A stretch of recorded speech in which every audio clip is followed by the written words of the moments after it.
Naranasan na po ba natin yung sitwasyon o pagkakataon o karanasan kung kailan nasabi nating, "Walang-wala na ako." Sumainyo ang Panginoon. At sumayo rin. Ang mabuting balita ng Panginoon ayon kay San Mateo. Papuri sa iyo, Panginoon. Noong panahong iyon, samantalang nagsasalita si Jesus, may dumating na isang pinuno ng mga Hudyo. Lumuhod ito sa harapan niya at ang sabi, "Kamamatay lang po ng aking anak na babae. Ngunit sumama lamang kayo sa akin at ipatong ang inyong kamay sa kanya at mabubuhay siya." Tumindig si Jesus at sumama sa kanya, gayon din ang kanyang mga alagad. Sumunod din ang isang babaeng may 12 taon ng dinudugo. Lumapit ito sa likuran ni Jesus at tinipo ang laylayan ng kanyang damit sapagkat sinabi niya sa sarili, "Mahipo ko lang ang kanyang damit ay gagaling na ako." Pumaling si Jesus at pagkakita sa kanya ay sinabi, "Anak, lakasan mo ang iyong loob, pinagaling ka ng iyong pananalig." Noon di kumaling ang babae. Nang dumating si Jesus sa bahay ng pinuno, nakita niya ang mga manunugtog ng plauta at ang maraming taong nagkakaingay. Sinabi niya, "Magsilabas kayo, hindi patay ang bata, natutulog lang." At siya'y pinagtawanan nila. Ngunit nang mapalabas na ang mga tao, pumasok siya. Hinawakan sa kamay ang bata at ito'y nagbangon. At ang balita tungkol sa pangyayaring ito ay kumalat sa buong lupaing iyon. Mga kapatid, ang mabuting balita ng Panginoon. Pinupuri ka namin, Panginoong Heso Kristo. Naranasan na po ba natin yung sitwasyon o pagkakataon o karanasan kung kailan nasabi nating, "Walang-wala na ako." Kasi wala na tayong pera, wala na tayong pamilya o taong maasahan o wala na tayong lakas sa buhay para lumaban? Ang seryoso ko pong dasal para sa atin ay wag po sana natin itong maranasan. Now, maranasan naman natin, ang dasal ko ay mag-lead sana sa atin ang karanasang ito sa ating malalim na pakikipagtagpo sa ating Panginoong Hesukristo. Narinig po natin sa ating ebanghelyo ang karanasan ng kawalan ng dalawang pangunahing tauhan na tinulungan ng ating Panginoong Hesukristo. Ang una, yung opisyal ng sinagoga na may anak na namatay at yung babaeng dinurugo ng matagal na, 12 years na. Medyo maikli nga lang po ang narration sa atin ni San Mateo. Pero kung i-consider po natin yung parallel accounts ng pangyayaring ito ni San Lucas at San Marcos, makikita po natin ang karanasan talaga ng kawalan ng dalawang tauhan na ito. Halimbawa na lang po sa account ni San Lucas ay sinasabing yung anak ng kapitan or ng opisyal ng sinagogang ito ay kaisa-isang anak niyang babae. Yung mawalan ka lang po ng anak, mahirap na. Yung pang kaisa-isang anak mo pa or at least kaisa-isang anak na lalaki o babae, makakaramdam ka talaga ng kawalan pag ganyan. Lalong-lalo na kung ang lahat ay ginawa mo naman.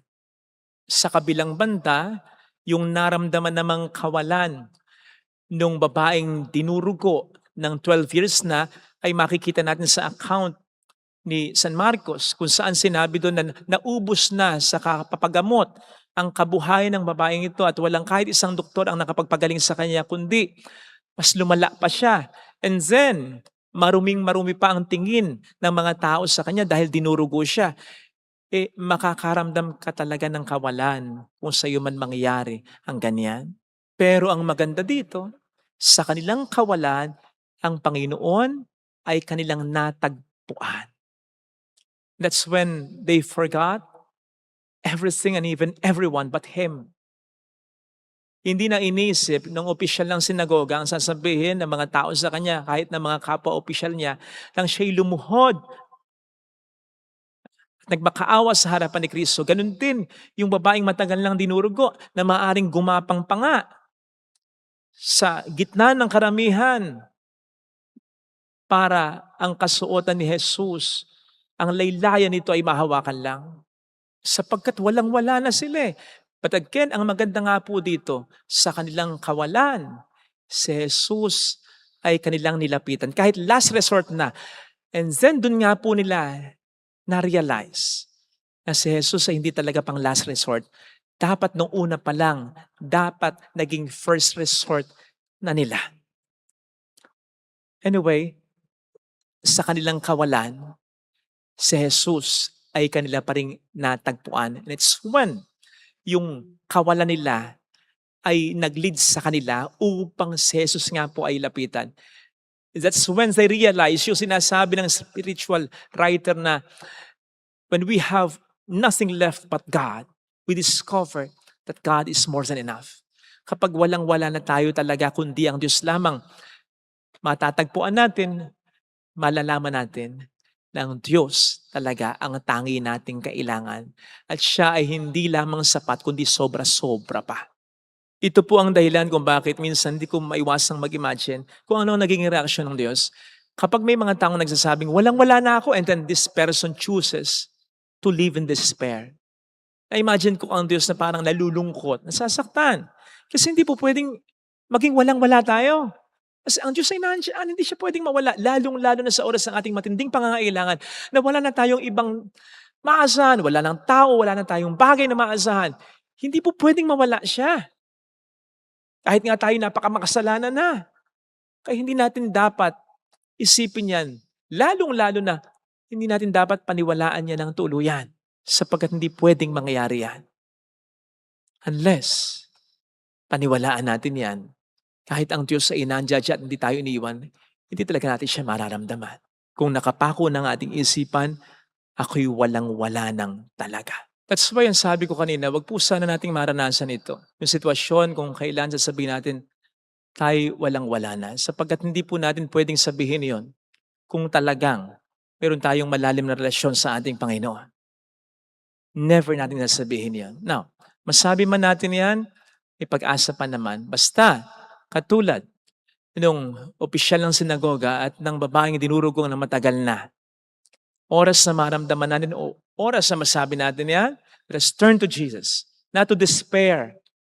Hindi sa kawalan ng pag-asa, hindi sa pag-iyak araw-araw na parang kahit wala na tayong iniluluha na. Let us turn to Jesus.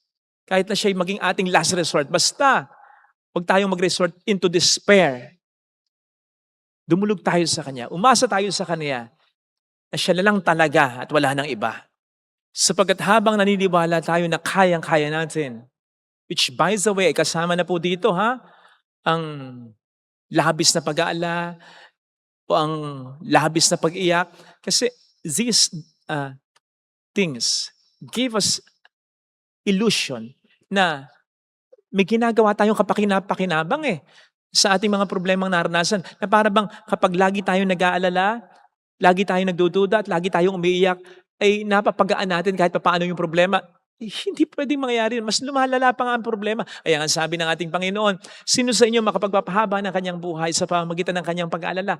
Wala. Walang ginagawang mabuti. Ang labis sa pag-aalala, ang kawalan ng pag-asa, ang pagluha araw-araw. So, whenever we believe that kayang-kaya natin, again, kasama na dito yung mga kawalan ng pag-asa na ginagawa natin o pag-iyak na araw-araw na ginagawa natin, na parang may ginagawa tayong kapakinabangan para matanggap yung problema natin. Kapag ganito ang pakiramdam natin, inisip natin, parang tinatali natin ang mga kamay ng Panginoon natin na gumawa ng magandang bagay sa buhay natin. Kapag iniisip natin na kaya natin. Remember that when human power ends, God's power begins. Let us therefore turn our desperation into blessing by turning sa paglingon natin, sa pagkapit natin sa Panginoon natin. Ito sanang pagdasal nating biyaya kapag may mga matinding problema nang dumating sa buhay natin. Amen. Ilagay natin ang ating kanang kamay sa tapat ng ating puso.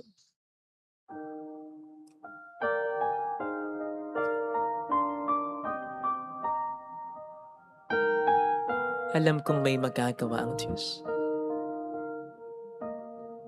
Alam kong may magagawa ang Diyos. Alam kong may magagawa ang Diyos. Alam kong may magagawa Walang imposible sa Kanya. ang Diyos.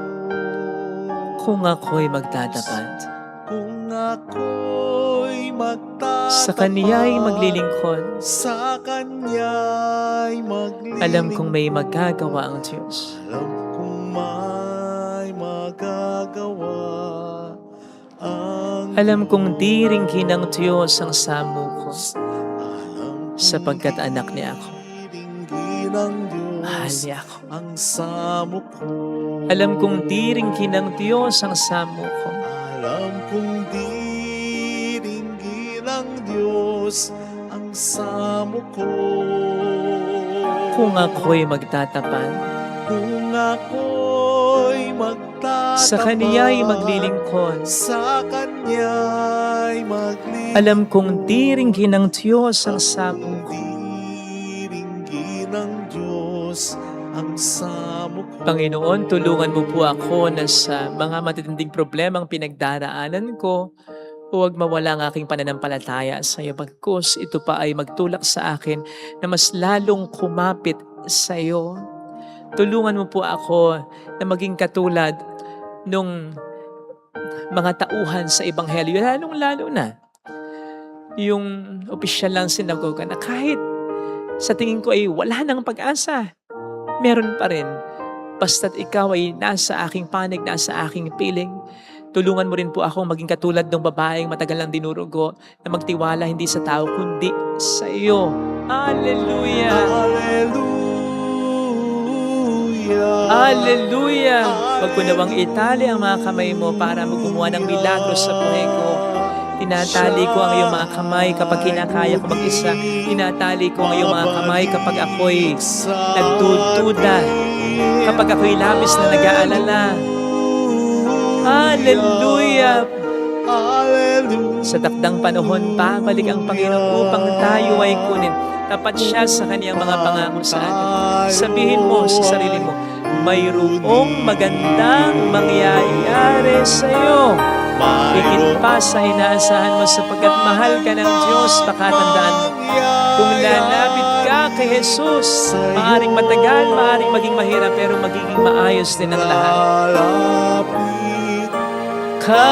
Kay Jesus, mayroong magandang mangyayari sa iyo. Basta't ang Diyos ay huwag mawawala sa buhay mo. At hindi naman talaga. Habang tayo umaasa at nagtitiwala sa Kanya, mas mararamdaman natin siya. May mga delay, may mga interruption. Pero hanggat nandyan ang Panginoon, makakaasa tayo ng maayos na patutunguhan at magandang direksyon. Papuri sa Ama at sa Anak at sa Espiritu Santo. Kaparan sa unang-unang ngayon pakailanman at magpasawalang hanggan. Amen. Thank you for watching. Please like, share, and subscribe.